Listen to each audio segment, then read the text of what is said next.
Tako da je mnogo važno, pogotovo danas, kad nam se na silu nameću neki nama tuđi duhovi, tuđini, kao učitelji, kao prosvetitelji, i to na jedan vrlo agresivan način, vrlo agresivan.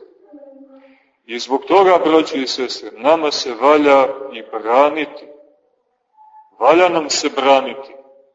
Jer taj napad je tako lukavo postavljen da te gleda u oči i neprestano ti ponavlja tu mantru satanističku, kako to moraš, kako to moraš, kako to moraš, kako ti nema druge, kako ti nema druge, kako ti nema pomoći, kako si nemoćan, i tako te hipnotišu, raslabe, a sam si kriv, jer ih neprestano slušaš, po čitav dan u televiziju, po čitav dan u novine, pa opet televizija, pa opet novina, pa tako napojeni tim pričama i jedni drugima isto to ponavljamo i normalno je da ćeš se raslabiti.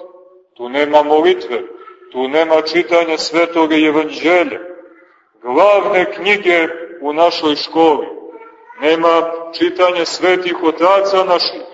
Kad je kod nas čitao Svetoga Savu? Koliko je od nas pročitalo žitije Svetoga Save?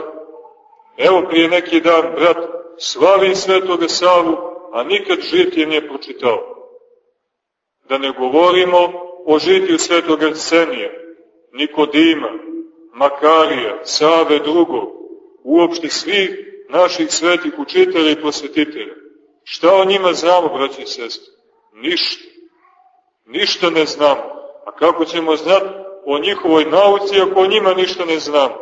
Kako ćeš znati učenje ako učitelju pojma nemaš? A ovim drugim lažnim sve znaš. I ko su i šta rekli danas, i šta rekli na prvom času, drugom, trećem, petom, u prvom semestru, u drugom, i tako godinama pratimo ta izlaganja i redovno posjećujemo ta predavanja u tim bolesnim amfiteatrima sa velikom pažnjom. I onda se još kao i razgnjevimo, kako to nismo. Ma to nema veze s mozgom. To nema veze sa mozgom naše crkve, sa našim Hristom, sa našom glavom. To nema veze sa učenjem naše crkve. To nema veze sa Svetim Savom, Svetim Arsenijem, sa Svetom liturgijom. I onda nemojmo da se čudimo, braći i sestre, kad nam se desi sve što nam se dešava.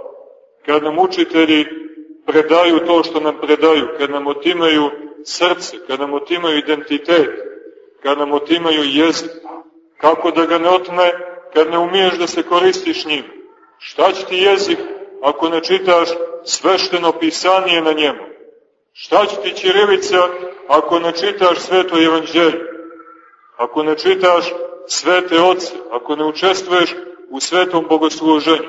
Šta će ti ćirilica ako ne znaš ko su Kirilo i Metodije? Šta će ćirilica ako nisi ni čuo za Oktuj, a kamoli da ga dodirneš rukama ili da napraviš metaniju pred njim pa da ga cjelivaš? Šta će ti ćirilica?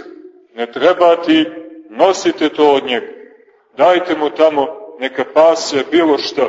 Dajte mu neke kompjuterske jezike i onako više niko, ako se ovako nastavi, neće ni govoriti, braći i sestre, nego će govoriti nekim kompjuterskim jezicima, neki programski sistemi, neke šeme. I danas mnogi govore tim jezicima. Tako nemojmo se zavaravamo. Vratimo se crkvi kao učenici i sačekajmo riječ učitelja, braći i sestre, a oni su i dan danas tu i dan danas voljni da te uče i da te vode.